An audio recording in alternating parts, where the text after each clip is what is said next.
श्री सच्चिदानंद सद्गुरु साईनाथ महाराज की जय। सद्गुरु श्री साईनाथुनि शरद बाबूजी की जय।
श्री सच्चिदानंद सद्गुरु साईनाथ महाराज की जय।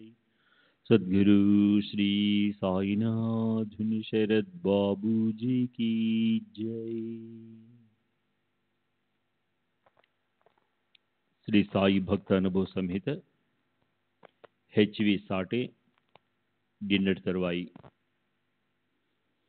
ధోపేశ్వర్కు చెందిన కాకా మహారాజ్. కాకా మహారాజ్ గొప్ప సిద్ధపురుషుడు. వారు 25 సంవత్సరాల క్రితం పూనా వచ్చి దేవులే అను వారింట్లో బస చేశారు. భక్తులెందరో వారిని దర్శించి తమ ఇంటికి వచ్చి ఆతిథ్యం స్వీకరించమని కోరారు. నేను కూడా ఉదయమే కాకా మహారాజును దర్శించి వారిని మా ఇంటికి ఆహ్వానించాను. వారు రాలేమని చెప్పారు. ఆ మధ్యాహ్నం నేను ఆఫీసులో ఉండగా కాకా మహారాజ్ మా ఇంటికి వస్తారన్న కబురందుకు ఆశ్చర్యపోయాను. నేను వెంటనే వారికి టాంగా పంపి ఇంటికి వెళ్ళాను. కాసేపటికి మహారాజు వచ్చారు. ఉదయం రాలేనని చెప్పారు కదా, ఇంతలోనే మనసు మార్చుకోవడానికి కారణం ఏమిటని వారిని అడిగాను. వారు మా ఇంట్లో గోడకు తగిలించి ఉన్న సాయిబాబా ఫోటోను చూపిస్తూ, నేను మీ ఇంటికి వచ్చి నిన్ను చూసేదాకా వీరు నన్ను నిలవనీయలేదు అన్నారు. కాకా మహారాజ్ తమ దేహత్యాగానికి ముందు నా అల్లుని సోదరుడు హరిగంగాధర్ జోషిని, అతని స్నేహితుడిని సాయిబాబాను దర్శించి పూజించమని ఆదేశించారు. మహారాజ్ నిర్యాణం చెందిన తరువాత వీరు షిరిడి బయలుదేరారు. వీరు మసీదు చేరేటప్పటికి బాబా పట్టరాని కోపావేశాలతో ఊగిపోతున్నారు. కానీ వీళ్ళిద్దరూ బయట నిలబడి ఉండడం గమనించిన వెంటనే బాబా వాళ్లను లోనికి తీసుకుని రమ్మన్నారు. అప్పటికి బాబా కాస్త శాంతించడంతో వీరిద్దరూ ఎటువంటి ఇబ్బంది లేకుండా బాబా దర్శనం చేసుకున్నారు. ఆ తర్వాత బాబా భిక్షకు బయలుదేరుతూ వీరిని చూసి, ఆ వృద్ధుణ్ణి అంటే కాకా మహారాజ్ని, ఆ వృద్ధుణ్ణి చంపి ఇక్కడికి వచ్చారా అన్నారు. ఈ విధంగా బాబా తమ సర్వజ్ఞతను, కాకా మహారాజ్ పట్ల తమ సోదర భావాన్ని తెలిపారు. వామన్రావు పటేల్ రచించిన గురు స్మృతిలో నా అల్లుడు జోషికి బాబా చూపిన చమత్కారం ఒకటి ఉంది. అతను షిరిడి వెళ్లి బాబాను దర్శించి ఊది అడిగాడు. అతనికి ఊది తర్వాత ఇవ్వబడుతుందని బాబా చెప్పి పంపారు. తర్వాత జోషి రైలులో ప్రయాణిస్తున్నప్పుడు ఒక తోటి ప్రయాణికుడు బాబా ఇచ్చిన ఊది అతనికి ఇచ్చాడు. దక్షిణ భిక్ష సంస్థ. డిసెంబర్ 1915లో నేను పూనాలో ఉన్నప్పుడు బాబా నుండి నాకు ఒక ఆదేశం అందింది. వారి ఆదేశం మేరకే నా అధ్యక్షతన దక్షిణ భిక్ష సంస్థ అను దానిని నెలకొల్పడానికి సహాయపడ్డాను. ఈ సంస్థ అధికారాంగంగా సాయినాథ ప్రభ అను పత్రిక కూడా నడిపేవాళ్ళం. ఈ పత్రికలో ప్రచురింపబడుతున్న విషయాలు బాబాకు చదివి వినిపించడం కానీ, ముద్రణకు ముందు వారి అనుమతి తీసుకోవడం కానీ జరగలేదు. ఈ పత్రిక ఆయుర్దాయం బహుస్వల్పమే, అంటే సంవత్సరంలోపు. సాయినాథ్ ప్రభ పత్రికల కాపీలు కూడా లభ్యం కావడం లేదు, 1-2 భాగాలు తప్ప. ఈ భాగాలలో 1915, 1917, 1918లలో షిరిడి సంస్థాన స్థితిగతులు వివరించబడి ఉన్నాయి. ఈ పత్రిక సంపాదకునిగా సుందర్రావు నారాయణ్ వ్యవహరించారు. మొదటి భాగంలో నీతి వాక్యాలను, పత్రిక ఆశయాలను రామ్గిర్ అను కలం పేరుతో రచించింది ఇతనే. ఇప్పుడు అతను ఎక్కడున్నాడో ఏమయ్యాడో కూడా నాకు తెలియదు. సంస్థ స్థాపించబడిన 11 నెలలకు రాధాకృష్ణ అయి మరణించింది. సాయి సంస్థానికి చెందిన వస్తువులన్నీ ఆమె ఆధీనంలో ఉండేవి. వీళ్లు రాయకుండా చనిపోయిన బ్రాహ్మణ వితంతు అయినందున, ఆమెకు ఎవరూ వారసులు లేనందున పోలీసులు వచ్చి ఆమె ఆధీనంలో ఉన్న ఆస్తులన్నీ స్వాధీనం చేసుకున్నారు. మేము సభత పేరున, అంటే దక్షిణ భిక్ష సంస్థ పేరున కేసును దాఖలు చేసి మహాజర్ కూడా సమర్పించి కోపరగా మేజిస్ట్రేట్ నుండి ఉత్తర్వులు తెప్పించి సంస్థాన ఆస్తులన్నింటినీ సంస్థాన తరపున సభ పరం చేశాము. కానీ ఆర్థిక వ్యవహారాలన్నీ నా అజమాయిషిలో ఉండడంతో నా మీద అందరికీ వ్యతిరేకత పెరిగి నానావళి ద్వారా నన్ను షిరిడి నుండి తరిమేసి, ఆపై నాకు కోర్టు ద్వారా నోటీసులు ఇవ్వడం దాకా వెళ్ళింది. తప్పుదారి పట్టిన కొందరు భక్తులు దొంగిలించబడిన వెండి అలంకరణ వస్తువుల, అంటే సంస్థాన గుర్రానికి సంబంధించినవి, వెండి అలంకరణ వస్తువులు వంటి చిన్న విషయాన్ని అడ్డం పెట్టుకుని నాపై కేసు మోపి లాయర్ ద్వారా 1918 జనవరిలో నాకు నోటీస్ ఇప్పించారు. నేను బాబాను సంప్రదించాను. బాబా నన్ను జవాబు ఇవ్వమని, ఏ విధంగా జవాబు రాయాలో కూడా చెప్పి నన్ను కాపాడతానని, కేసు విచారణకు రాకుండా చూస్తానని హామీ ఇచ్చారు. నేను బాబా చెప్పినట్లుగా జవాబు రాసి పంపాను. బాబా చెప్పినట్లే జరిగింది. నా మీద కానీ సభ మీద కానీ ఎటువంటి విచారణ జరగలేదు.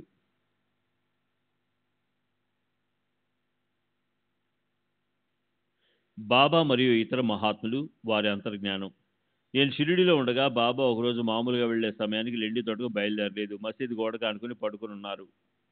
ఇలా 1 గంట గడిచింది. బాబా లెండికి వెళ్లే సమయం మించిపోతుండటంతో లెండికి ఎందుకు వెళ్ళడం లేదని భక్తులు బాబాను ప్రశ్నించారు. బాబా, అరే నా గజానన్ వెళ్ళిపోయాడు, అరే మాజా గజానన్ గెహ్లా అని జవాబిచ్చారు.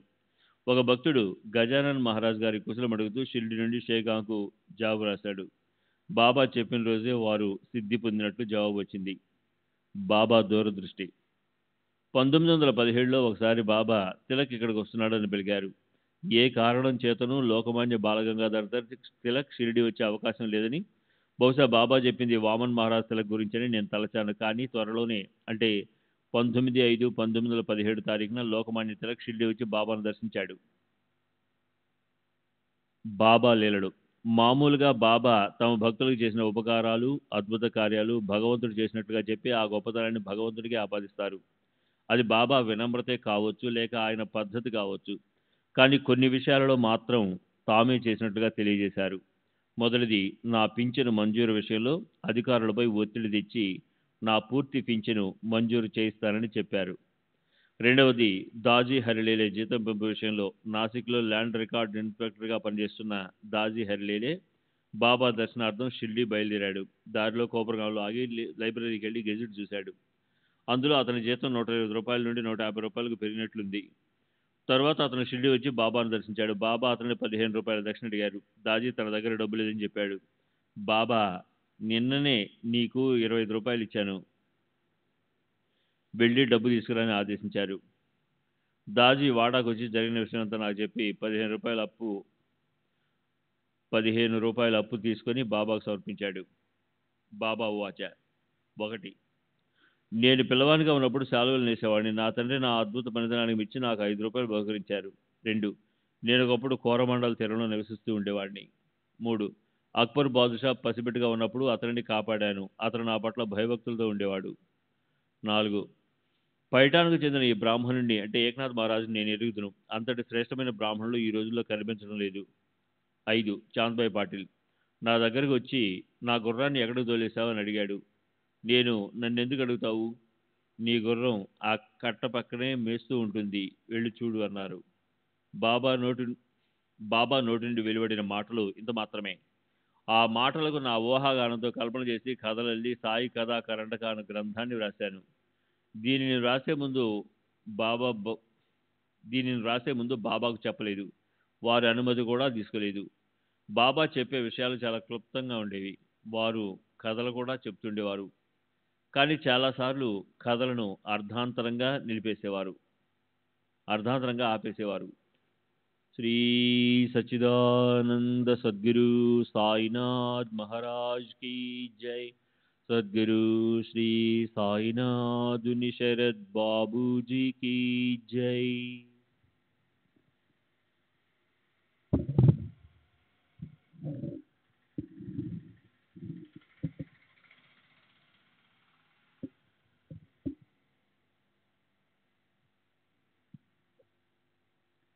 జూన్ 1936 పూనా. దాస్కన్ మహారాజ్ ఉరఫ్ గణపతిరావు దత్తాత్రేయ సహస్రబుద్ధే కీర్తనాకారుడు. వయసు సుమారు 78 సంవత్సరాలు. బ్రాహ్మణుడు. నాందేడు, నిజాం రాష్ట్రం. శ్రీ సాయిబాబా నాకు చాలా కాలంగా తెలుసు. నేను రచయించిన భక్తి సారామృతంలో 26, 65, 66, 67 అధ్యాయాలు, 1925లో భక్తి లీలామృతంలో 31, 1906లో 32, 33 అధ్యాయాలు, సంతకర్తామృతంలోని 57 అధ్యాయంలో బాబాను గురించి పేర్కొని ఉన్నాను. భక్తి లీలామృతంలోని 31వ అధ్యాయము, సంతకథామృతంలోని 57వ అధ్యాయము రెండు బాబా భౌతికంగా ఉన్నప్పుడే ప్రచురితమయ్యాయి. బాబా తమ గతానికి సంబంధించిన కొన్ని వాస్తవాలను స్వయంగా వెల్లడించారు. అవి చాలా స్వల్పమే. దానికి తోడు నేను వారితో గడిపిన సమయము నామమాత్రమే. నేను బాబాను అరుదుగా దర్శిస్తూ ఉండేవాడిని. షిరిడీలో ఉన్నప్పుడు బాబా నన్ను మసీదులో ఎక్కువ సమయం ఉండనిచ్చేవారు కాదు. విఠల్ మందిరానికి పంపేవారు. అక్కడ మహాత్ముల జీవిత చరిత్రలను రచిస్తూనో విష్ణు సహస్రనామం పఠిస్తూనో గడిపేవాడిని. నేను బాబాను గురించి వ్రాసే ముందు వారి గురించి కొన్ని పరిశోధనలు జరిపాను. కొన్ని వాస్తవాలు నా స్వీయ పరిశీలనలో వ్రాసినవి. పోలీస్ శాఖలో హవల్దార్గా పనిచేస్తున్నందున నాకు ఈ పరిశోధన సులభంగా సాగింది. నాకు సాహిత్యం పట్ల, నాటక కళ పట్ల ఎక్కువ మక్కువ ఉండేది. అందువల్ల నేను వీధి నాటకాల్లో అంటే తమాషాలలో పాల్గొనేవాడిని. అంతేకాక సాహిత్యంలో కూడా ప్రవేశం ఉండటంతో లావణి మొదలైన ఛందస్సులను ఉపయోగించి అసువుగా పద్యాలు చెప్పగలిగేవాడిని. నేను పోలీస్ శాఖలో పనిచేస్తున్నప్పుడు నానాసాహెబ్ చందోర్కర్ డెప్యూటీ కలెక్టర్గా పనిచేస్తూ ఉండేవాడు. అతను నన్ను బాబా దగ్గరికి తీసుకెళ్ళాడు. బాబా నన్ను చూసిన వెంటనే నా భవిష్యత్ చదివి నా కాలక్షేప కార్యక్రమాలను, ఉద్యోగాన్ని మాన్పించి ఆధ్యాత్మిక పదంలో నన్ను నడిపించాలని సంకల్పించారు. నా ముందే నానాసాహెబ్తో, ఇతనికి తమాషాలన్నా ఉద్యోగమన్నా అమిత మక్కువ, వాటినంటింటినీ ఇతడు విడిచిపెట్టాలి అన్నారు. అదే విషయం నాతో కూడా చెప్పారు. కానీ అవంటే నాకు ఇష్టము. క్రమేణా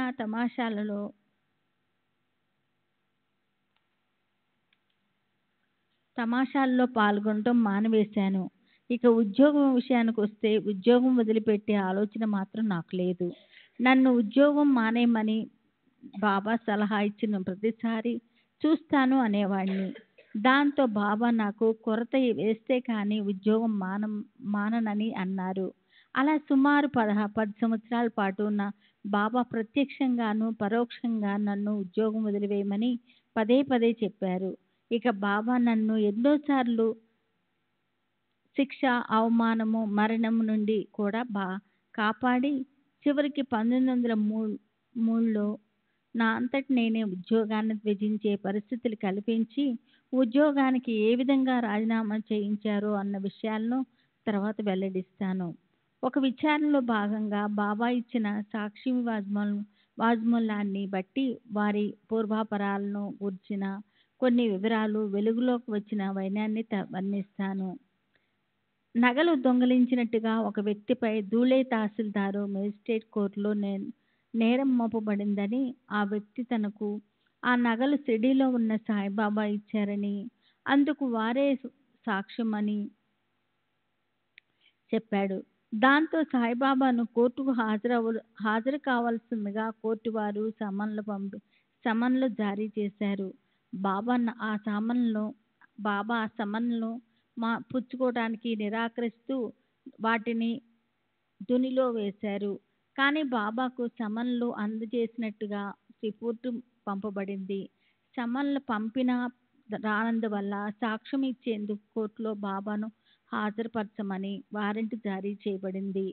ఈ వారెంట్ తీసుకొని గోపురగాం చెందిన గణపతిరామ్జీ అను హెడ్ కానిస్టేబుల్ మసీదుకు వచ్చాడు. బాబాను అరెస్ట్ చేయడానికి అతనికి ధైర్యం లేదు. అందువల్ల వారెంట్లోని విషయాలు బాబాకు చెప్పి తనతో కోర్టుకు రమ్మని అభ్యర్థించాడు. కానీ బాబా తిరస్కరించారు. పైగా కోపంతో ఆ వారెంట్ని చెత్తకుప్పలో వేయమన్నారు. అతనికి ఏం చేయాలో తోచలేదు. నేనప్పుడు మసీదులో ఉన్నాను. ఈ విషయాలు బాబా భక్తుడైన నానా సాహెబ్ చందోర్కర్కు తెలియజేయమని అతనికి సలహా ఇచ్చాను. చందోర్కర్ అప్పుడు అహ్మద్నగర్లో డిప్యూటీ కలెక్టర్గా పనిచేస్తున్నాడు. అతను నానాసాహెబ్ చందోర్కర్ను సంప్రదించాడు. కోర్టుకు వెళ్ళటం బాబాకు భక్తులకు ఇష్టం లేకపోతే ఒక విన్నపం తయారు చేయించి అందులో భక్తులందరి చేత సంతకాలు పెట్టించి కోర్టుకు సమర్పించమని చెప్పాడు. భక్తులు ఆ విధంగానే చేశారు. ఆ మహాజర్లో శ్రీ సాయిబాబా సాధారణ వ్యక్తి కాదని, అసంఖ్యాక భక్తులచే దైవంగా పూజింపబడుతున్న సత్పురుషులని, వారి విషయంలో సామాన్య కోర్టు పద్ధతులు అనుసరణీయం కాదని, ఆ తర్వాత తలెత్తే పర్యవసానాల దృష్ట్యా అలా చేయటం భావ్యం కాదని, వారి సాక్ష్యం కావాలంటే ఒక కమిషనర్ను షిరిడీకి పంపి విచారించమని భక్తులు పేర్కొన్నారు. అప్పుడు ధూళే కోర్టు వారు నానా జోషి అనే ఫస్ట్ క్లాస్ మెజిస్ట్రేట్ను కమిషనర్గా, అంటే అసిస్టెంట్ కలెక్టరు బాబా సాక్ష్యం నమోదు చేసినందుకు షిరిడీ పంపారు. అతను షిరిడీ రావడానికి 3 గంటల ముందు బాబా కుర్చీలు, బల్లలు తెప్పించి మసీదును చిన్న కోర్టుగా రూపొందించారు. కమిషనరు మసీదుకు వచ్చి విచారణను ప్రారంభించాడు. ఈ విచారణ అసాధారణమైనది. ఆ విచారణ సారాంశమిది. కమిషనరు: మీ పేరేమిటి? బాబా: నన్ను అందరూ సాయిబాబా అంటారు. కమిషనర్: మీ పేరేమిటి? బాబా: సాయిబాబానే. కమిషనర్: మీ గురువుగారి పేరు? బాబా: వెంకూస. కమిషనర్: మీ మతము? బాబా: కబీరు. కమిషనర్: మీ కులము? బాబా: దైవము, పర్వర్ద్కర్. కమిషనర్: మీ వయస్సు? బాబా: లక్షల సంవత్సరాలు. కమిషనరు: ప్రమాణపూర్వకంగా మీరు చెప్పబోయేదంతా నిజమేనా? బాబా: నిజమే. కమిషనరు: నిందితుడు మీకు తెలుసా? బాబా: తెలుసు, నాకు అందరూ తెలుసు. కమిషనరు: నిందితుడు మీ మీ భక్తుడిని మీతో కలిసి ఉంటున్నానని చెప్తున్నాడు, నిజమేనా? బాబా: నిజమే, నేను అందరితోనూ కలిసే ఉంటాను. అందరూ నా వారే. కమిషనరు: అతను చెప్తున్నట్లు నగలు అతనికి మీరిచ్చారా? బాబా: అవును, నేనే ఇచ్చాను. అయినా ఎవరికి ఇచ్చేది? కమిషనర్: మీరు అతనికి నగలు ఇచ్చినట్లయితే ఆ నగలు మీకు ఎక్కడివి? బాబా: సర్వము నాదే.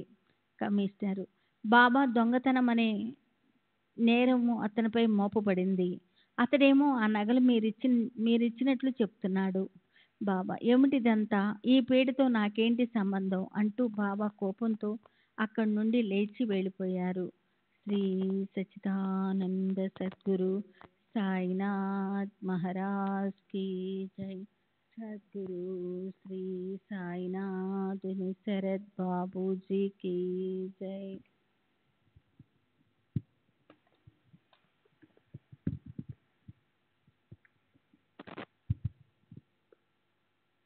శ్రీ సచ్చిదానంద సద్గురు సాయినాథ్ మహారాజ్ की जय. సద్గురు శ్రీ సాయినాథుని శరత్ బాబూజీకి జై. బాబా ఇచ్చిన జవాబులతో కమిషనరు ఖిన్నుడయ్యాడు.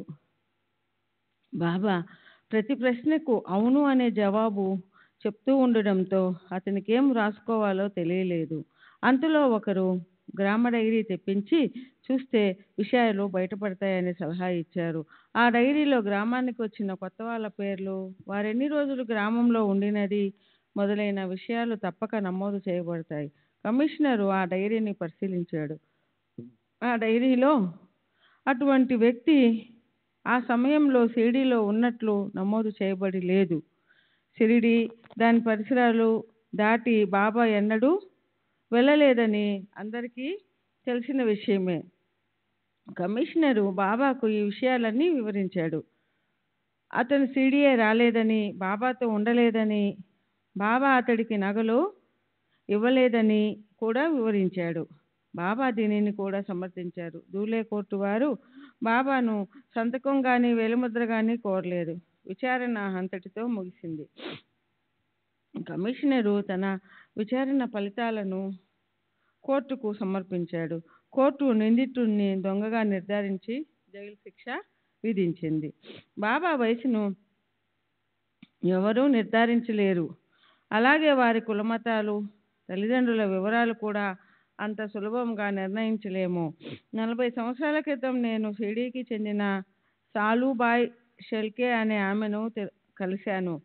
అప్పుడు ఆమె వయసు 65 లేక 70 సంవత్సరాలు ఉంటాయి. ఆమె నాకు చెప్పిన విషయం ఏమిటంటే, తనకు 8-10 సంవత్సరాల వయసులో వివాహం అయిందని, 8-10 సంవత్సరాల వయసులో వివాహం అయిందని, ఆ సమయంలోనే బాబా షిరిడీ వచ్చారని, 1895లో మేము చూసినప్పుడు బాబా ఎలా ఉన్నారో అప్పుడు కూడా అలాగే కనిపించేవారని చెప్పింది. అంటే 45-50 ఏళ్ల వారిలా సాయిబాబా అనే మరో ముసలావిడ బాబా బాలునిగా షిరిడీ వచ్చారని చెప్పింది. సాయిబాబా అనే మరో ముసలావిడ బాబా బాలునిగా షిరిడీ వచ్చారని చెప్పింది. ఈ వివరాలను బట్టి మహాసమాధి నాటికి బాబా వయసు 100 సంవత్సరాలు పైబడి ఉండవచ్చు. బాబాను వారి వయసు, పూర్వ వివరాలను గూర్చి అడిగే సాహసం ఎవరికి ఉంది?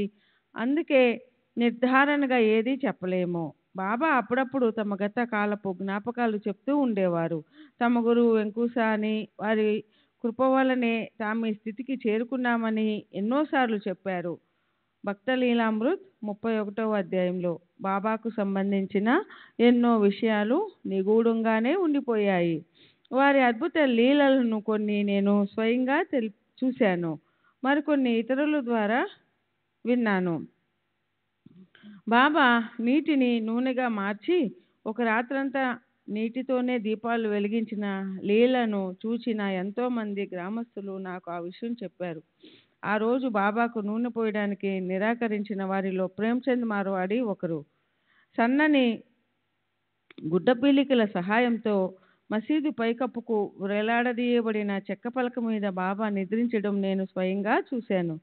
నేలపై నుండి 7-8 అడుగుల ఎత్తులో పైకప్పుకు 1-1.5 మూరల క్రిందగా వేలాడుతున్న ఆ బల్లపైకి బాబా ఎలా ఎక్కేవారో అన్నది ఆశ్చర్యంగా ఉండేది. పలక 4 మూలల 4 దీపాలు వెలుగుతూ ఉండేవి. అంత ఎత్తులోనున్న కొయ్య పలక మీదకి బాబా ఎలా ఎక్కుతారో ఎలా దిగుతారో చూడాలని, ఆ చెక్క బల్ల బాబా బరువును ఎలా మోసేదో తెలుసుకోవాలని మసీదులో జనం కాపు కాసేవారు. కానీ ఎవరూ తెలుసుకోలేకపోయారు. భక్త లీలామృతిలోని 121, 141 పేరాలలో పాస్నేకు సంబంధించిన వివరాలు ఆయనే నాకు స్వయంగా వివరించారు.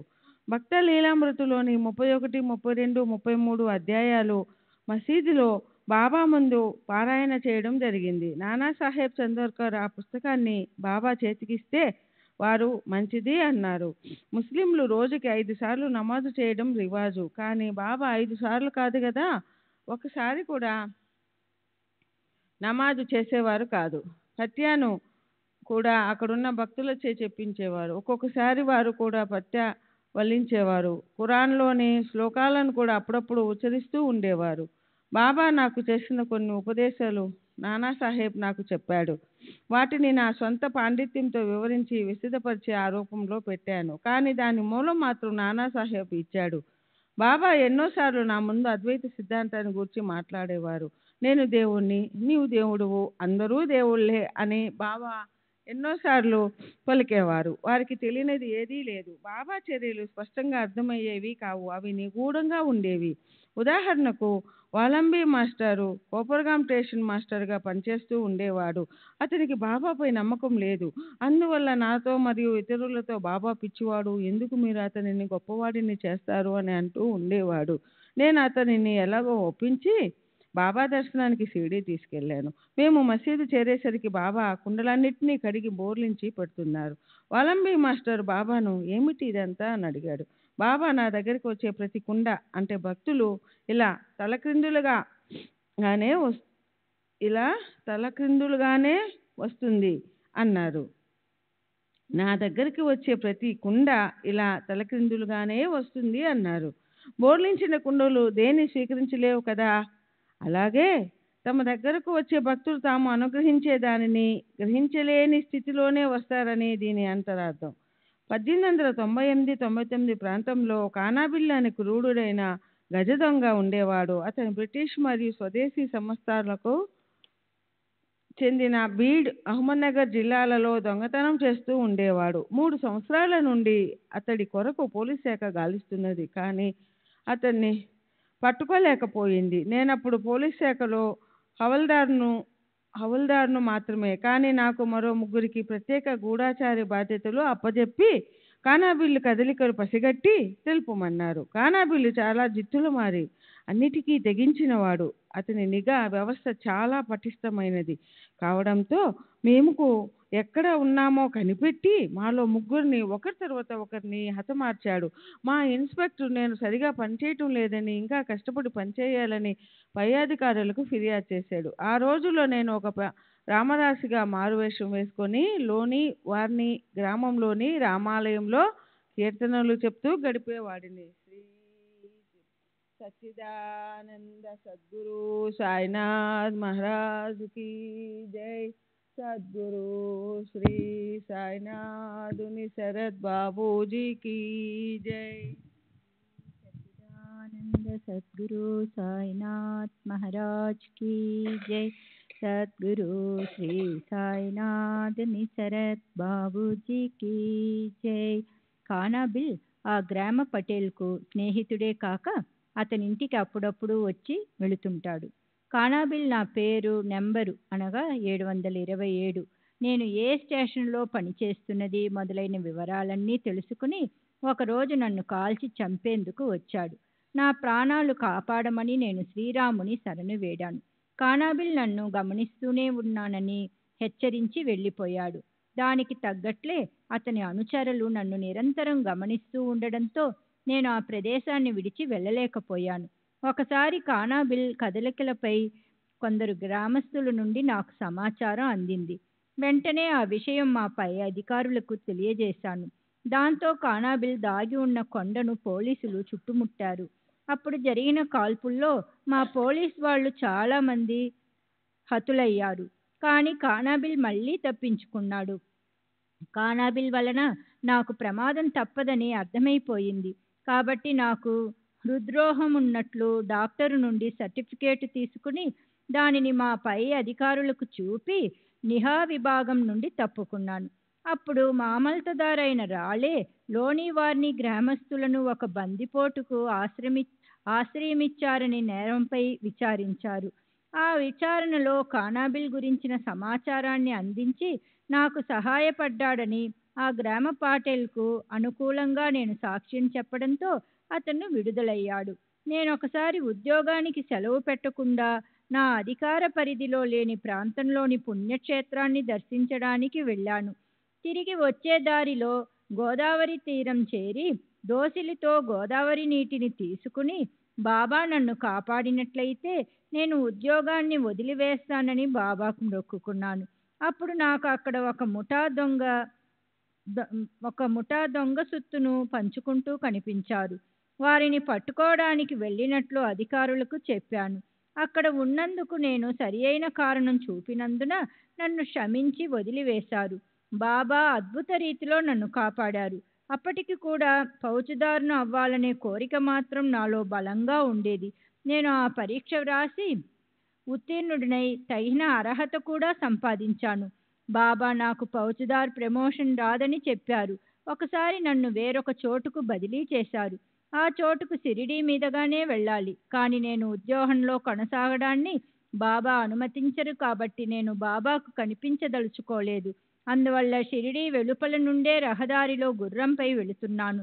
గ్రామంలో మసీదు ఉన్న వైపుకు కూడా తల తిప్పి చూడకుండా. విధివశాత్తు జరిగిందో బాబా సంకల్పానుసారమే జరిగిందో తెలియదు. కానీ బాబా అదే సమయంలో లెండి తోట నుండి రహదారిపైకి వచ్చారు. నేను గుర్రం దిగి వారికి పాదాభివందనం చేశాను. బాబా నన్ను మసీదుకి వెళ్ళమన్నారు. మసీదులో బాబా గను దోసిలిలో గోదావరి నీటిని ముంచుకుని ప్రమాణం చేసిందెవరు అని అడిగారు. నేను దానివల్ల నష్టమేముంది, నేను ఎలాగూ ఉద్యోగానికి రాజీనామా చేస్తాను కదా అన్నాను. బాబా మళ్ళీ పరిస్థితులు అనుకూలంగా ఉన్నంతకాలం నీవు నా మాట వినవు అన్నారు. ఒకసారి నా తప్పేమీ లేకుండానే నేను ఒక సంకట స్థితిలో పడ్డాను. ఒక నేరస్తుడు ప్రభుత్వానికి కట్టవలసిన జరిమానా మొత్తము 32 రూపాయలు వసూలు చేసి నా పరిధిలో ఉన్న పోలీస్ స్టేషన్కు పంపాడు. నేనప్పుడు స్టేషన్లో లేను. నా క్రింది ఉద్యోగి దానిని ప్రభుత్వానికి జమ చేయకుండా కాజేశాడు. నేరస్తుడు విడుదల కాకపోవడంతో ఫిర్యాదు మోపబడి కేసు విచారణకొచ్చింది. నన్ను సస్పెండ్ చేశారు. నాకు శిక్ష పడటం ఖాయమని తేలిపోయింది. నేను ఈ సమస్య నుండి బయటపడితే వెంటనే ఉద్యోగాన్ని వదులుకుంటానని బాబాకు ప్రమాణం చేసి 1903లో ఉద్యోగానికి రాజీనామా చేశాను. నేను 1898లో శివాజీపై రాసిన ఒక పద్యం విచారణకు దారితీసింది. విచారణలో నేను ఒక ఆసుకవితా ధోరణిలో నేను ఆ పద్యం చెప్పానని వాదించాను. దానితో నాకు శిక్ష పడలేదు. బాబా తరచూ నన్ను ఉద్యోగం విరమించమని చెబుతున్నప్పుడల్లా వెళ్ళి నాందేడులో స్థిరపడు అంటుండేవారు. నేను ఏ నాందేడు? బాబా నైజాం రాష్ట్రంలో ఉన్న నాందేడు. నేను నా జీవనోపాధికి నేనేం చేయాలి? బాబా నేను ఏర్పాటు చేస్తాను. ఉద్యోగ విరమణ తరువాత బాబా ఆదేశానుసారం నేను నాందేడులో నివసించసాగాను. నేను కీర్తనలు చెప్పుకుంటూ జీవనం సాగించేవాడిని. కీర్తనలకు పారితోషకం ఏది తీసుకునేవాడిని కాదు. కీర్తనకు ముందు గాని తరువాత గాని భక్తుల వద్ద నుండి ఎటువంటి కానుకలు విరాళాలు స్వీకరించేవాడిని కాదు. దేశంలోని అనేక ప్రాంతాలలో ఉన్న నా భక్తులు ఉత్తరాల ద్వారా నన్ను వాళ్ళ ఇళ్లకు రమ్మని ఆహ్వానం పంపితే నేను వెళ్ళి వారితో ఉండి కీర్తనలు చెప్పడం, గ్రంథాలు వ్రాయడం చేస్తుండేవాడిని. శ్రీ సచిదానంద సద్గురు సాయినాథ్ మహారాజ్ కీ జై. సద్గురు శ్రీ సాయినాథుని శరత్ బాబూజీ కీ జై.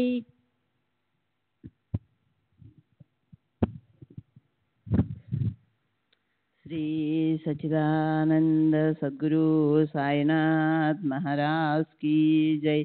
सद्गुरु श्री సాయినాథ్ శరత్ బాబూజీకి జై. నా స్నేహితుడొకడు అతి తక్కువ ధరకు కొంత పంట పొలాన్ని నాకు ఇచ్చాడు. నేను ఒంటరివాడిని కాబట్టి నా అవసరాలు చాలా తక్కువ. అందువలన ఈ పొలం మీద వచ్చేదే నా జీవనోపాధికి సరిపోయేది. బాబా ఎందరో భక్తులకు డబ్బు ఇచ్చేవారు. నాకు మహల్సాపతికి మాత్రం డబ్బు ఇచ్చేవారు కాదు. డబ్బు కన్నా విలువైన ఆధ్యాత్మిక లబ్ధిని చేకూర్చారు. బాబా ఎన్నో విధాలుగా తమ పట్ల నాకు విశ్వాసాన్ని ఏర్పరిచి దాన్ని దృఢపరిచారు. నాకు ఎన్నో విలువైన పాఠాలను, అమూల్యమైన అనుభవాలను ప్రసాదించారు. లోకమాన్య తిలక్ షిరిడీ వచ్చి వెళ్ళిన తరువాత 1515-17 ఆదాయపు పన్ను శాఖ వారి దృష్టి షిరిడీ సంస్థాన్పై పడింది. బాబా ఆదాయాన్ని అంచనా వేయడానికి ఒక అధికారి షిరిడీ వచ్చాడు. వారు మొదట బాబాకు పన్ను విధించాలనుకున్నారు. కానీ వారి దగ్గర చాలా స్వల్పంగా మాత్రమే డబ్బు మిగలడం చూచి వారి నుండి ప్రతిదినం డబ్బు తీసుకుంటున్న తాత్యా పాటిల్, బడే బాబా, భయ్యాజీ పాటిల్ మొదలైన వారిపై ఆదాయ పన్ను విధించారు. నేను ఒకసారి పూరీ యాత్రకు బయలుదేరాను. దారిలో తెంబేస్వామి వాసుదేవానంద సరస్వతి అను సాధువు కలిశాడు. వారు నాకు పరిచితులే. వారు నన్ను షిరిడీ వెళ్తున్నావా అని అడిగారు. నేను అవునని చెప్పి కొన్ని నెలల తరువాత వెళతానని బదులు చెప్పాను. అప్పుడు వారు నాకొక టెంకాయని ఇచ్చి దానిని వారి కానుకగా బాబాకు సమర్పించమని కోరారు. నేను దానిని నా సంచిలో భద్రపరిచాను. కానీ తదుపరి ప్రయాణంలో నా తోటివారు దానిని పగలగొట్టి తినేశారు. తర్వాత నేను షిరిడీ వెళ్ళి బాబాను దర్శించినప్పుడు దొంగబడవ, నా సోదరుడిచ్చిన టెంకాయ ఏది అని అడిగారు. బేరే అను భక్తుడు దారి దోపిడీ నుండి తప్పించుకున్న ఉదంతం నాకు స్వయంగా తెలుసు. ఆ సంఘటన జరిగినప్పుడు నేను కూడా అతనితో టాంగాలో ఉన్నాను. భక్తి సారామృత్లోని దానిని నేను ప్రస్తావించాను. గణేష్ విష్ణు భేరే జిల్లా వ్యవసాయ శాఖాధికారి. అతడు షిరిడీ వచ్చి బాబాను దర్శించి నమస్కరించాడు. బాబా తక్షణం షిరిడీ నుండి బయలుదేరి వెళ్ళండి. కొంచెం కూడా ఆలస్యం చేయవద్దు. ఇంకొక క్షణం కూడా ఇక్కడ ఉండవద్దు. వీలైనంత త్వరగా టాంగాలో కోపర్గాం చేరుకోండి అని ఆజ్ఞాపించారు. బాబా మాటపై విశ్వాసం ఉంచి వెంటనే అక్కడ నుండి బయలుదేరాము. దారిలో నెమ్మదిగా మరో టాంగా పోతూ ఉంది. ఆ టాంగాలో ఉన్న వారిలో ఒక పెద్ద మనిషి బేరీతో, మేము వస్తున్నాము కదా, రైలు వచ్చేందుకు ఇంకా సమయం ఉంది, కొంచెం నిదానంగా వెళ్ళండి అని అన్నాడు. బేరే అతని మాటలు లెక్క చేయకుండా బాబా ఆజ్ఞ మేరకు టాంగాను త్వరగా పోనివ్వమన్నాడు. మేము గోదావరి నదిని దాటి కోపర్గాం స్టేషన్ చేరాము. తరువాత తెలిసిన విషయం ఏమిటంటే, కోపర్గాం రోడ్డుపై నింపాదిగా వెనుక వస్తున్న రెండవ టాంగా ఒక రోడ్డు మలుపులో దారి దోపిడీకి గురి అయ్యింది. వాళ్ళు డబ్బు పోగొట్టుకోవడమే కాక బందిపోట్ల చేత తన్నులు కూడా తిన్నారు. ఈ వార్త విని వేరే, ఓ సద్గురు, ఓ ఈ పసివాడిని రక్షించావు, నీవు ఎందుకు మమ్మల్ని త్వరగా వెళ్ళమన్నావు? ఆ సత్యం ఎప్పుడు బోధపడింది అని బాబాకు మనసులోనే కృతజ్ఞతలు సమర్పించుకున్నాడు. భక్త సారామృత నుండి. వేరే ఒక మహాశివరాత్రి నాడు నేను షిరిడీలో ఉన్నాను. షిరిడీకి 3 మైళ్ళ దూరంలోనున్న సింగాబా వద్ద గంగా స్నానం చేయాలని సంకల్పించాను. మేగుడు బాబాను అభిషేకించడానికి ప్రతిదినం గోదావరి నుండి నీటిని తెచ్చేవాడు. కానీ నేను గోదావరికి వెళ్ళడానికి బాబా అనుమతించలేదు. గంగ ఇక్కడే నా పాదాల చెంత ఉంది, వెళ్ళకు అన్నారు. అది నన్ను బాధించింది. బాబా నారాయణుడని, నారాయణుని పాదాల నుండే గంగ ప్రవహిస్తుందని నాకు తెలుసు. కానీ ప్రత్యక్షంగా గంగలో స్నానం చేయడం వల్ల కలిగే అనుభూతి కేవలం ఒక రేఖామాత్రంగా ఉన్న నమ్మకం ద్వారా కలుగదు కదా అని చింతించసాగాను. శ్రీ సచ్చిదానంద సద్గురు సాయినాథ్ మహారాజ్ కీ జై. సద్గురు శ్రీ సాయినాథుని శరత్ బాబూజీ కీ జై.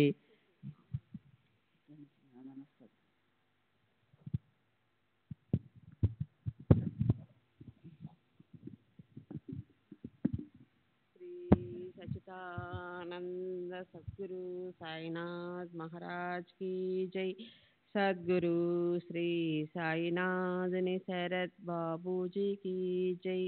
నా మనస్తత్వం ఎరిగిన బాబా తమ పాదాల చెంతకు రమ్మని పిలిచి చేయి పట్టమన్నారు.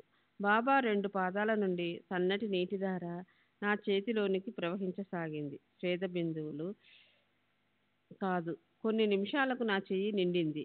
అద్భుతం! పవిత్ర గంగను బాబా నా చేతిలోనికి తెప్పించారు. ఆ నీటిని నా తలపై చల్లుకొన్నాను, కానీ తాగలేదు. ఇవే కాదు, ప్రతిదినం మసీదులో ఆరతి తర్వాత ఇచ్చే బాబా పాదతీర్థాన్ని కూడా నేను తాగేవాడిని కాదు. ఒకసారి ఈ విషయాన్ని జోగ్ బాబాకు ఫిర్యాదు చేశాడు. నేను నా నమ్మకాలను సాంప్రదాయాలను అనుసరించి పాటించటంలో తప్పు లేదని, నా విషయంలో జోగును కలుగచేసుకోవద్దని బాబా చెప్పారు. అలా అని బాబా అన్ని సందర్భాలలోనూ ఆచారాలను గౌరవించేవారు కాదు. నా ఆచారం ప్రకారం ఉల్లిపాయను తినేవాడిని కాదు, ఉల్లితో చేసిన ఏ పదార్థాన్ని ముట్టుకునేవాడిని కాదు. కానీ బాబాకు ఉల్లి అంటే మక్కువ. వారి భోజనంలో ఉల్లిపాయ లేకపోవడం అనేది చాలా అరుదు. ఒకరోజు బాబా నన్ను ఉల్లి పులగం పితలా చేసి కొంత తమకు సమర్పించి నన్ను కూడా తినమన్నారు. నేను అలాగే పులగం చేసి బాబా దగ్గరకు తీసుకువెళ్ళాను. బాబా, నీవు తిన్నావా అని అడిగారు. నేను తిన్నానని బదులు చెప్పాను. ఏ పదార్థాన్నైనా వేడితో తాకి దాన్ని గడ్డాన్ని కట్టించుకుని గడ్డం నుండి క్రింద పెదవి వరకు తీసుకువెళితే ఆ పదార్థాన్ని తిన్నట్లవుతుందని నేను అలాగే చేసి చేతులు ముఖం కడుక్కున్నాను. కానీ బాబాకు నేను చేసిన యుక్తి తెలుసు. బాబాకు తెలియనిది ఏముంది? బాబా అతను తినకుండా కేవలం వేళ్లతో తాకి ఆ వేలును తన గడ్డానికి అంటించుకుని తిన్నట్టు నటించాడు అని చెప్పి నేను చేసినట్టు చేసి చూపించారు. తర్వాత నన్ను తప్పక ఉల్లి తినమన్నారు. ఉల్లిని మనం రోజు భోజనంలో చేర్చుకోవడం ద్వారా అది ఎంతో మంచి చేస్తుంది అన్నారు. కానీ ఘాటైన వాసన కలిగి ఉండటం వలన తామస గుణం పెంపొందింప చేయటం వలన ఆచారపరంగా ఉల్లి నిషిద్ధం. ఉల్లిని అరగించుకునే శక్తి, తామస గుణాన్ని జయించగలిగే శక్తి ఉంటే ఉల్లి చెడు చేయదని, మేలు చేస్తుందని బాబా చెప్పారు. అందువలన బాబా సస్యరులుగా ఉన్నంతకాలం ఏకాదశి రోజులలో తప్ప నేను షిరిడీలో ఉల్లి తినేవాడిని. శ్రీ సచ్చిదానంద సద్గురు సాయినాథ్ మహారాజ్కి జై. సద్గురు సాయినాథుని శరత్ బాబూజీకి జై. ఒక్కొక్కసారి నేను పండరి మొదలైన పుణ్యక్షేత్రాలకు వెళ్ళాలనుకున్నప్పుడు బాబా ఏదో ఒకటి చేసి నన్ను యాత్రలకు వెళ్లకుండా చేసేవారు. ప్రతి సంవత్సరము భాద్రపద ఆశ్వయుజ మాసాలలో, ముఖ్యంగా ఆశ్వయుజ ఏకాదశి రోజు పండరీలో తప్పక గడిపేవాడిని. 1916లో నానాసాహెబ్ చందోర్కర్ను మన్మాడ్లో కలిశాను. భాద్రపద మాసం మొదలవుతుండటంతో నేను పండరీపురం వెళ్తున్నానని చెప్పాను. కానీ నానా నన్ను షిరిడీ తీసుకువెళ్ళాడు. బాబా నన్ను అక్కడ ఒక వారం పాటు సప్తాహం కీర్తన నిర్వహించమని చెప్పారు. నేను మొదటిసారిగా కీర్తనలు చెప్పడం నానాసాహెబ్ ప్రోద్బలంతో షిరిడీలోని బాబా సంస్థానంలో ప్రారంభించాను. మొదట నేను కీర్తనకారులు మామూలుగా ధరించే పద్ధతిలో ఆడంబరమైన దుస్తులు ధరించి మెరిసిపోతూ హరికథ చెప్పడానికి సిద్ధమయ్యాను. నానాసాహెబ్ దగ్గర మంచి తలపాగా, కుచ్చులు, అరువు తీసుకొని మరీ ధరించాను. బాబా నన్ను చూసిన వెంటనే ఆక్షేపించి ఆ ఆడంబరమైన దుస్తులను తీసి పారేయమన్నారు. అప్పటి నుండి నేను సాంప్రదాయబద్ధంగా ధోవతి మాత్రమే ధరించి కీర్తనలను చేసేవాడిని. ఈ విధంగా నన్ను షిరిడీలో 1 నెల రోజుల పైనే ఉంచేశారు. భాద్రపదం వెళ్ళి ఆశ్వయుజం వచ్చింది. కనీసం ఆశ్వయుజంలోనైనా పండరి వెళ్లకుండా షిరిడీలోనే గడపవలసి వస్తుందని చికాకు పడసాగాను. నానా నన్ను ఇంకా షిరిడీలోనే ఉంచుదామని అనుకున్నాడు. దేవుని దగ్గరకు పండరిపురం వెళ్లకుండా అడ్డుకునే ఈయన బాబా గురువెలా అవుతాడు అని మనస్సులోనే అనుకోసాగాను.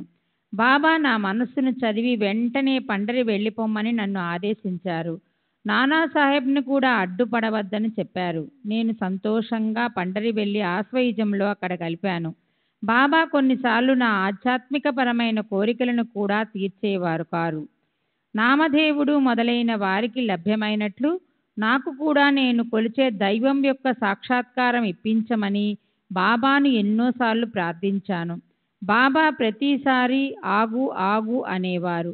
చివరకు 1916వ సంవత్సరంలో అనుకుంటాను, నేను బాబా వద్దకు వెళ్ళి, బాబా, మీరు చాలా కాలంగా నా కోరికను దాటవేస్తున్నారు, నాకెప్పుడు సాక్షాత్కారం అనుగ్రహిస్తారు అని అడిగాను.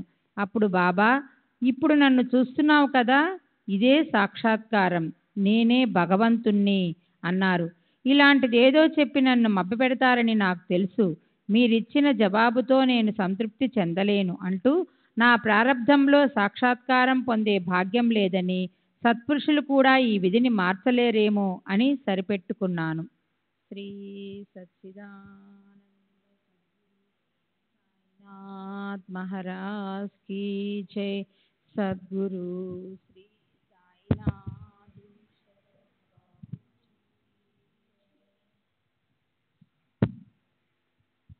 శ్రీ సచ్చిదానంద సద్గురు సాయినాథ్ మహారాజ్ కీ జై. సద్గురు శ్రీ సాయినాథుని శరత్ బాబూజీ కీ జై. బాబా మహాసమాధి చెందిన తర్వాత నేనెందరో సాధు సత్పురుషులను దర్శించాను. ఎవ్వరూ నాకు సంతృప్తినివ్వలేదు. కానీ ఒక్కరు మాత్రం నన్ను ఎంతో ప్రభావితం చేశారు. 1919లో నాందేడుకు సమీపంలో ఒక గుట్టపై విరాగి అయిన ఒక బ్రహ్మచారి ఉండడం గమనించాను. అతను ఏ విషయాలు పట్టించుకునేవాడు కాదు. నేను నా భార్య యొక్క శ్రాద్ధకర్మలు జరిపించేటప్పుడు మొదటిసారిగా అతనిని చూశాను. అతని పట్ల తీవ్రంగా ఆకర్షితుడినై అతని దర్శనం చేసుకుందామని అతని వద్దకు వెళ్ళాను. అతను నాకు దర్శనమివ్వడానికి ఇష్టపడనట్లు మరోవైపు తిరిగాడు. ఇలా 3 సార్లు జరిగింది. నేను చాలా నిరాశ చెందాను, నిరాశపడ్డాను అని చెప్పడం కంటే చిన్నబుచ్చుకున్నాను అని చెప్పాలి. పోనీ అతనికి భిక్ష ఇచ్చి కాస్య పుణ్యమైనా దక్కించుకుందామని తలచి ఒక మనిషి చేత భోజనం పంపాను. అతను నేను పంపిన భోజనాన్ని స్వీకరించినట్లు తెలుసుకొని ఆశ్చర్యపోయాను. దాంతో కాస్త ధైర్యం తెచ్చుకొని మరలా అతని ముందుకెళ్ళి, తమరు నాకెందుకు దర్శనం నిరాకరిస్తున్నారు అని అడిగాను. అతను, నీవు కీర్తనాకారుడవని చెప్పుకుంటున్నావు, మరి నీ అహంకారాన్ని విడిచిపెట్టావా? నేను, లేదు, కానీ ప్రతి ఒక్కరికి అహంకారం ఉండడం సహజమే కదా. అతను, నాకు ఆహారం పంపేటప్పుడు నువ్వు భోజనం పెడుతున్నావనే అహం నీలో లేదా? నేను, అహంకారం అనేది సాత్వికము, రాజసము, తామసము అని 3 రకాలుగా ఉంటుంది. మనం చేసే ప్రతి పనిలోనూ ఏదో ఒకటి ఇమిడి ఉంటుంది. వాటిలో చెరుపు చేసేది విడిచిపెట్టాలని నా అభిప్రాయం. అతని అభిప్రాయం అందుకు భిన్నంగా ఉంది. నా అహంకారాన్ని సంపూర్ణంగా అణిచివేయాలనుకుంటున్నాడు. అతను నా మనస్సు చదువుతున్నాడు. అతని శక్తికి నిదర్శనంగా కొన్ని ఉదాహరణలు ఇచ్చాడు. అతను, నీవు సాధు సత్పురుషుల జీవిత చరిత్రలను వ్రాస్తున్నావు కదా. నేను, అవును, వ్రాస్తున్నాను.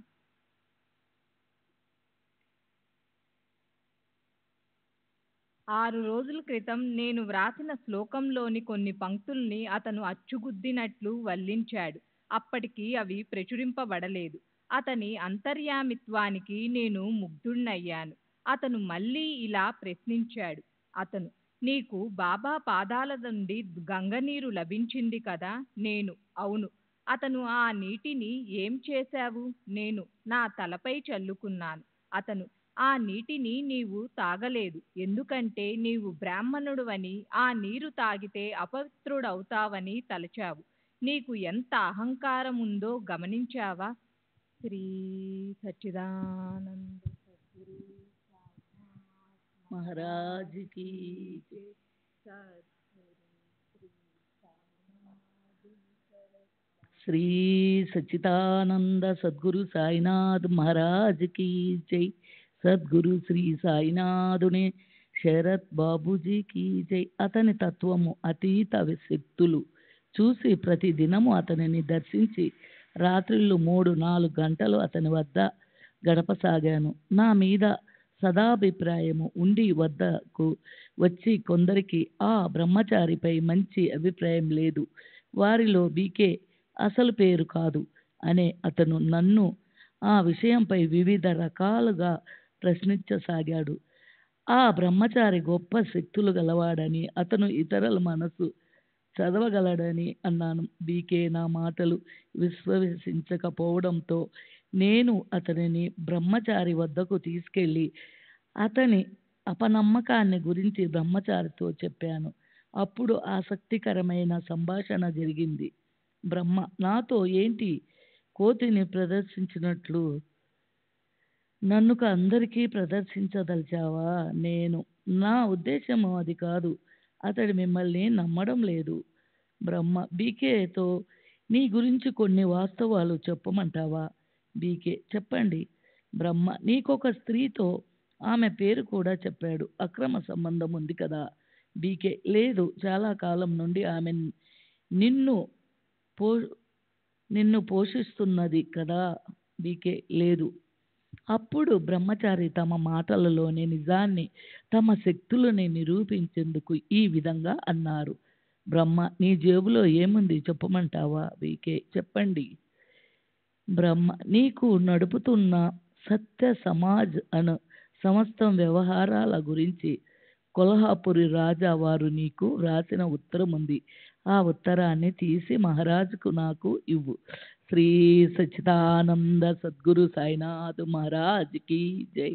సద్గురు సాయినాథుని శరత్ బాబుజీకి జై. श्री सच्चिदानंद सद्गुरु साईनाथ महाराज की जय। सद्गुरु श्री సాయినాథుని శరత్ బాబూజీకి జై. అప్పుడు బ్రహ్మచారి తన మాటల్లోని నిజాన్ని, తమ శక్తులను నిరూపించేందుకు ఈ విధంగా అన్నారు. బ్రహ్మ నీ జేబులో ఏముందో చెప్పమంటావా? బీకే చెప్పండి. బ్రహ్మ నీవు నడుపుతున్న సత్య సమాజ్ అను సంస్థ వ్యవహారాల గురించి కొల్వాపూర్ రాజావారు నీకు రాసిన ఉత్తరం ఉంది. ఆ ఉత్తరాన్ని తీసి మహారాజ్కు ఇవ్వు. బీకే ఉత్తరాన్ని తీసి నా చేతిలో పెట్టాడు. బ్రహ్మచారి ఆ ఉత్తరంలోని వాక్యాలన్నీ అక్షరం పొల్లుపోకుండా ఉన్నది ఉన్నట్లుగా చెప్పాడు. దీనిని బట్టి అంతకుముందు స్త్రీ గురించి చెప్పినది కూడా వాస్తవమని రుజువయ్యింది. దాంతో బీకే కొయ్యబారిపోయాడు. నేనక్కడ లేకుంటే బీకే బ్రహ్మచారితో మనసు విప్పి మాట్లాడి పరివర్తన చెందేందుకు అవకాశం ఉంటుందని భావించి నేనక్కడి నుండి తప్పుకున్నాను. బీకేలో మార్పు వచ్చింది. చెడు సావాసాలు, చెడు పనులు చేయటం మానుకున్నాడు. ఇది జరిగిన తర్వాత ఆ బ్రహ్మచారి కీర్తి అతి త్వరగా అంతటా వ్యాపించింది. ఆ తాలూకా అధికారి అయిన తహసీల్దారు బ్రహ్మచారినే ప్రవచనం చెప్పించదలిచి ఒక సాయంత్రం నన్ను అతన్ని తీసుకుని రమ్మని ఆదేశించాడు. తహసీల్దారు తాను తాలూకా అధికారినని, తన మాట బ్రహ్మచారి కాదనడని, ప్రవచనానికి నిరాకరించడని అనుకున్నాడు. కానీ ఆ కార్యక్రమానికి ముందు రోజు తెలిసిన విషయం ఏమిటంటే ఆ బ్రహ్మచారి ఆ ప్రదేశాన్ని విడిచి శాశ్వతంగా వెళ్ళిపోయాడు అని. అతను తిరిగి ఎప్పుడూ కనపడలేదు. ఆ తర్వాత అతని గురించి వినలేదు. శ్రీ సాయిబాబా గురించి నేను రచించిన గ్రంథాల వివరణ. 1 సంత కథామృత్. ఇది మొదటిది. నేను ఉద్యోగంలో పనిచేస్తున్నప్పుడు 1903కి పూర్వం బాబా గురించి, ఇతర సాధువుల గురించి కొంచెం కొంచెం వ్రాయడం జరిగింది. ఇది 1903లో ముద్రితమయ్యింది. నేను చేసిన కృషికి బాబా ఆశీస్సులిచ్చారు. నేను వ్రాసిన పుస్తకాలేమీ బాబాకు చదివి వినిపించలేదు అని వ్రాసే ముందు వారి నుండి విషయ సేకరణ కూడా చేయలేదు. బాబా తమంతట తాముగా మాట్లాడిన మాటలను ఆధారంగా తీసుకుని నేనే స్వయంగా వ్రాయటం జరిగింది. బాబా సేలు విషయం ప్రస్తావించిన తర్వాత నేను సేలు వెళ్ళి బాబా పూర్వవృత్తాంతం గురించి విచారించాను. నేను వ్రాసిన పుస్తకాలు బాబా చేతిలో పెట్టినప్పుడు వారు మంచిది అని ఆశీర్వదించేవారు. బాబాకు చదవటం, రాయటం లేదా సంతకం పెట్టడం అన్నా తెలుసో లేదో నాకు తెలియదు. 2 తర్వాత వ్రాసింది భక్త లీలామృత్. 1906లో బాబా సశరీరగా ఉన్నప్పుడే ఇది ప్రచురింపబడింది. 3 చివరిది భక్తి సారామృత్. దీనిలోని 52, 53 అధ్యాయాలు బాబాను గురించి వ్రాసినవి. వీటిని బాబా చేతిలో పెడితే మంచిది అని ఆశీర్వదించారు. ఇతర అధ్యాయాలు 1918 అనగా బాబా మహాసమాధి తరువాత అప్పుడప్పుడు వ్రాయడం జరిగింది. ఇది 1925లో ముద్రితమైంది. శ్రీ సచ్చిదానంద సద్గురు సాయినాథ్ మహారాజ్ సద్గురు ఆదిని శరత్ బాబూజీకి జై.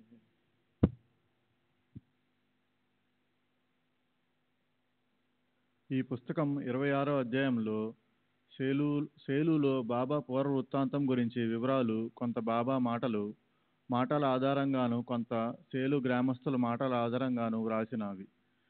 సేలు గురించి బాబా చెప్పిన ఏకైక వివరం తాము సేలు నుండి వచ్చామని.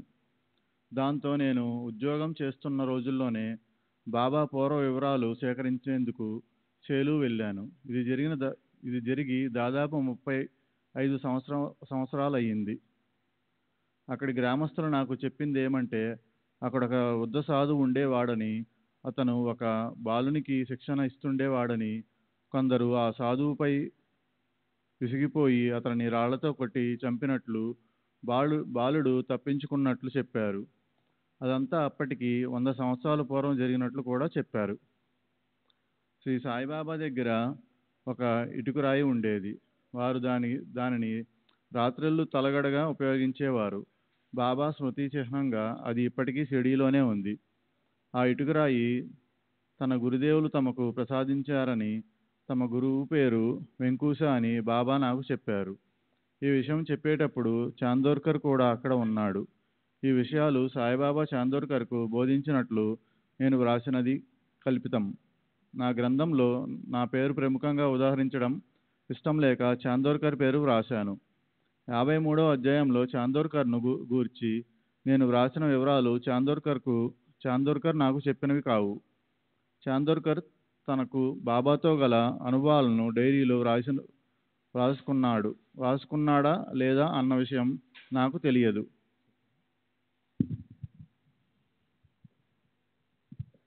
రతన్జీ వాడియాకు సంబంధించిన ఒక చిన్న అనుభవాన్ని చెబుతాను.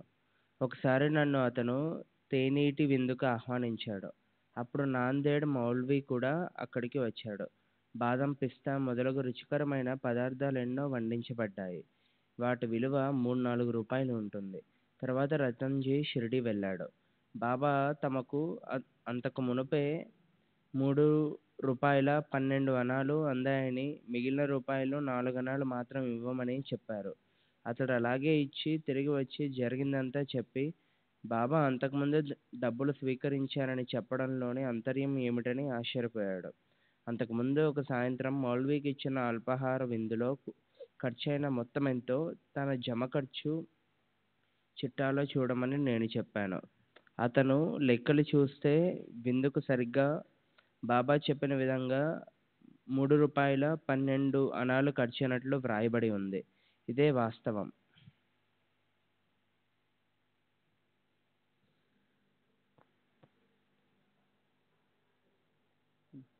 ఈ లీల గురించి భక్తి సారామృత్లో ప్రస్తావించిందంతా దీనికి వివరణే. ఆ పుస్తకంలో ఉదాహరించినది బాబా గురువు సమాధి. మేము మొదట చూసినప్పుడు మాకు సమాధి కనపడలేదు. నేల చదునుగా ఉండి దాని అడుగున సమాధి ఉండేది. వేప చెట్టు కింద ఉన్న సమాధి చుట్టూ అరుగు, దానికి మెట్లు సాటే సాహెబ్ కట్టించాడు. అక్కడ ఒక గూడు కట్టబడి భక్తులు పూజించుకోవడానికి వీలు కల్పించబడింది. నేను మొట్టమొదట సాయిబాబా దగ్గరకు నానాసాహెబ్ చందోర్కర్తో కలిసి వెళ్ళింది కేవలం నానాసాహెబ్ను ప్రసన్నం చేసుకునేందుకు మాత్రమే. అప్పుడు నాకు సాయిబాబాపై భక్తి గౌరవాలు కానీ, ప్రత్యేకంగా వారిని దర్శించాలనే కోరిక కానీ లేదు. ఎలాంటి ప్రాపంచిక ఆధ్యాత్మిక కోరికలను ఆశించి కూడా వెళ్ళలేదు. 1 సంవత్సరం తర్వాత ఉస్మానాబాద్ వద్ద ఇస్లాంపూర్కు చెందిన వామన్ సాయి ఇస్లాంపూర్కర్ అను వృద్ధ బ్రాహ్మణుని కలుసుకోవడం తటస్థించింది. అతను వివాహితుడు, మద్రాసు యూనివర్సిటీ పట్టభద్రుడు. నా పై అధికారులు సాయిగొండ అను ప్రదేశంలో అతని సేవకై నన్ను నియమించారు. అతను గొప్ప భక్తి కలవాడని, ఆధ్యాత్మికంగా ఎంతో ప్రగతిని సాధించాడని నేను తెలుసుకున్నాను. మోక్షప్రాప్తి కోసం గురువు యొక్క ఆవశ్యకత ఉందని నమ్మి అతనిని నాకు ఉపదేశమివ్వమని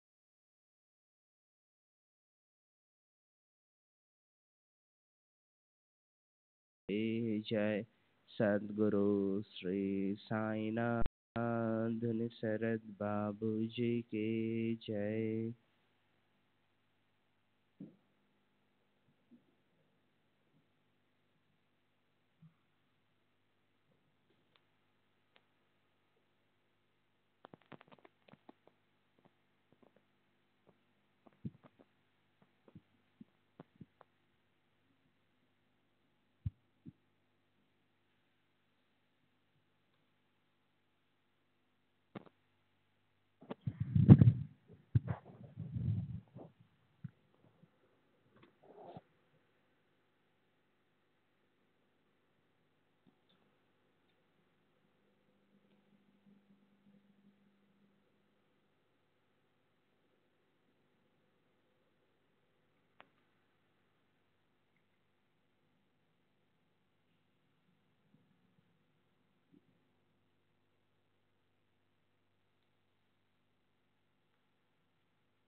श्री सच्चिदानंद सद्गुरु साईनाथ महाराज की जय।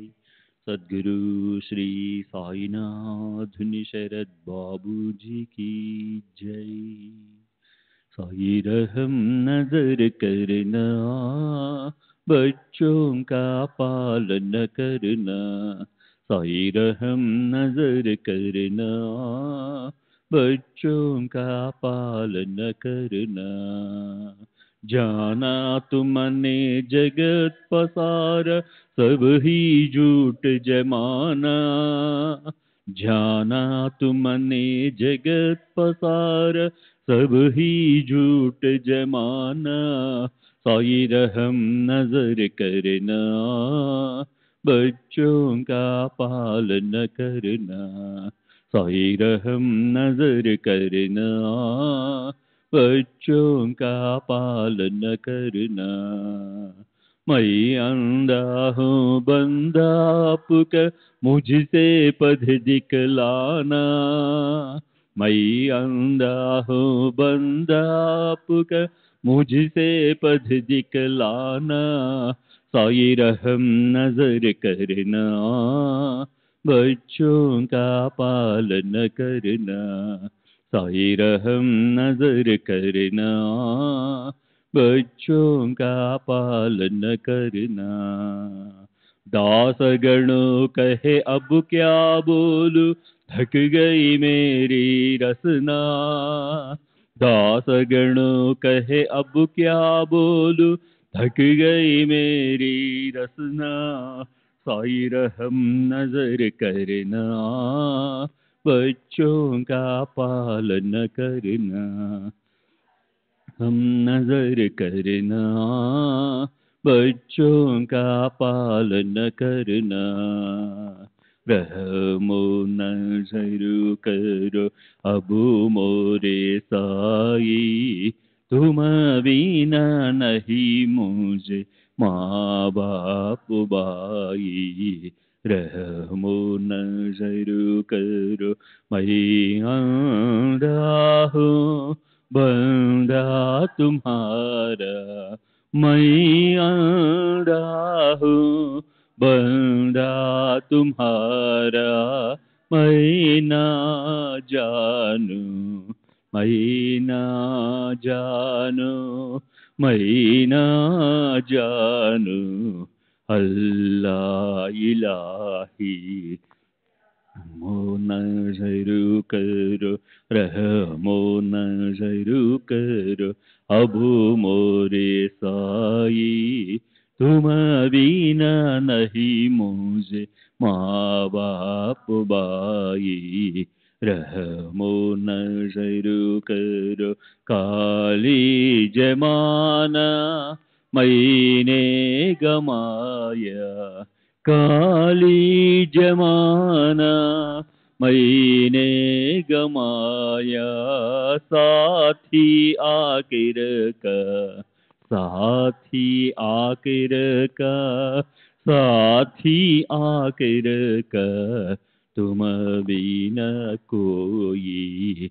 रहमो नजर करो, रहमो नजर करो, अब मोरे साई तुम बिना नहीं मुझे माँ बाप बाई। रहमो नजर करो, अपने मस्जिद का झाड़ू गणो है, अपने मस्जिद का झाड़ू गणो है, मालिक हमारे, मालिक हमारे, मालिक हमारे तुम बाबा साई। रहमो नजर करो, रहमो नजर करो, अब मोरे साई तुम बिना नहीं मुझे माँ बाप बाई। रहमो नजर करो। श्री सच्चिदानंद सद्गुरु साईनाथ महाराज की जय। सद्गुरु श्री साईनाथ निशरद बाबू जी की जय।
श्री सच्चिदानंद सद्गुरु साईनाथ महाराज की जय।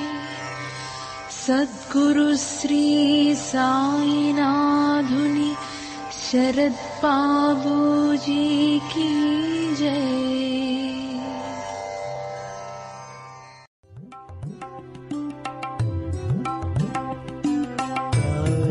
Baba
Sai Baba,